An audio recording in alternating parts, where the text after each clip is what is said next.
এরকম একটা ডিম ভাজি থাকলে রুটি বা পরোটা নিমিষেই শেষ হয়ে যাবে।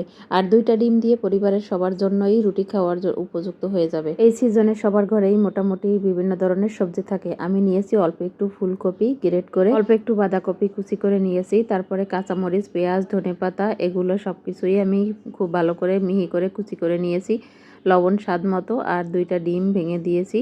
এখন খুব ভালো করে মিক্স করে নিচ্ছি। এই ডিম ভাজিটা দিয়ে সকালে গরম ভাতও খেতে পারেন, দারুণ লাগবে, অবশ্যই ট্রাই করে দেখবেন।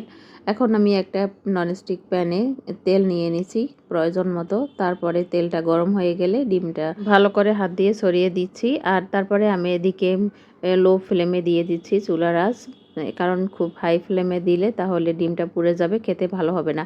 মিডিয়াম লো ফ্লেমে দিয়ে তারপরে ডিম ভেজে নিতে পারেন, দারুণ লাগে, অবশ্যই ট্রাই করে দেখবেন। আর যারা আমার একদম সিম্পল এই রেসিপিগুলো দেখেন তাদের সবাইকে অনেক অনেক ধন্যবাদ। আমার ছেলে তো বলে মাম্মা প্রতিদিনই এরকম ডিম ভাজো, আমার খেতে খুবই ভালো লাগে।